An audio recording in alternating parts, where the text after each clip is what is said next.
Hello folks, Will Snyder with WeediaBuzz here. We've been covering the initiatives to legalize marijuana being introduced here in Arizona.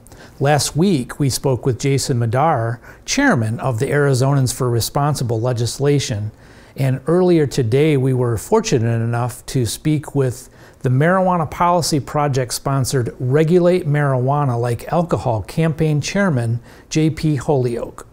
Mr. Holyoak, thank you for joining us. How did you become involved in the cannabis industry? Well, it was purely by accident that I became involved with this.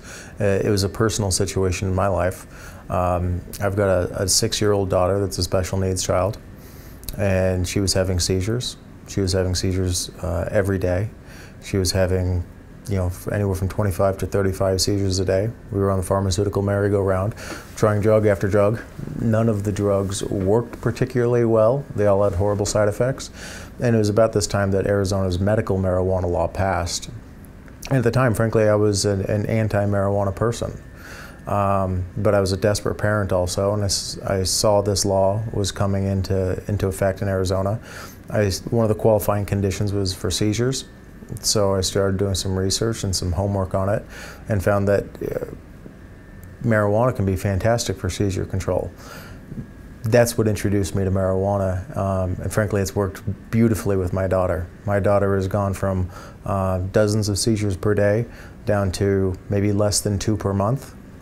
Because of marijuana, she is walking independently, she is feeding herself, she's a happy little girl, and before we had none of that.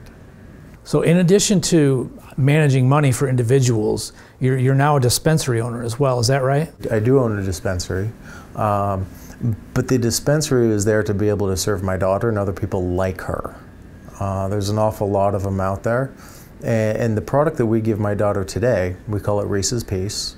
It is a high CBD, low THC genetic variety that we've actually created ourselves. If I didn't make that product today and grow that plant today, it would be otherwise unavailable, because I have not found anybody else in Arizona that has anything that's similar to it. So if it weren't for what I've done with it, she wouldn't have this available to her now. You've made that strain available to other patients as well, correct? We have, yes. Now, you're the chairman of the Regulate Marijuana Like Alcohol campaign here in Arizona. Can you summarize the initiative for us?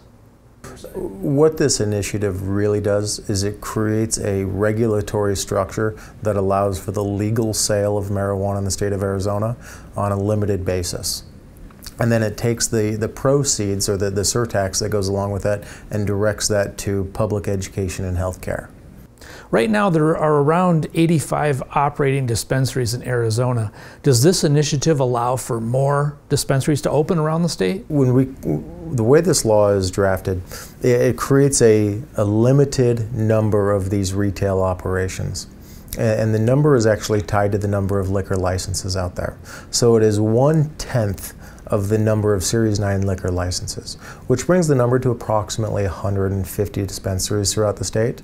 And when those are dispersed throughout the state, it certainly provides for the broad coverage so that there aren't gaps where people are forced to turn to the black market to be able to purchase marijuana. Instead, they should have a place that's of reasonable convenience to be able to do that.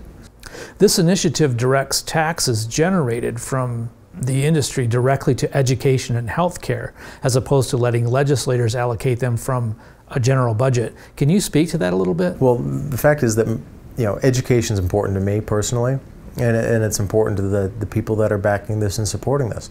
So rather than giving the state legislature the ability to put the money wherever they wanted, we said, you know what, let's make sure that we fund education with it. Arizona ranks dead last in the country when it comes to educational funding right now. That's an embarrassment for this state. We're trying to do something about it. So we're sending that money directly to education so that it can't be pilfered by any politicians or state legislators anywhere else along the way. It's as simple as that. Any final thoughts? Yeah, I think that the key point for people here is that it's not a debate whether or not marijuana is good or marijuana is bad. I think we've objectively determined, and we've got study after study that shows us that marijuana is objectively safer than alcohol. So this isn't really a question about is marijuana good or bad.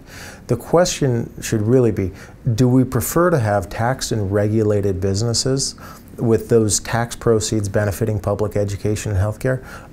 Or do we prefer to keep marijuana illegal for the enrichment of criminal drug cartels? Those are really our own options. Only options. Because the fact is that marijuana is out there. Anyone that wants it today can have it. It's easily and readily accessible. This is simply taking something that's already there and taking it away from the black market and bringing it into the white market. That's all that this does. Thank you for taking the time to speak with us today, Mr. Holyoak. We will continue to cover the progress of these initiatives, so be sure to go to WeediaBuzz.com to stay up on the latest developments.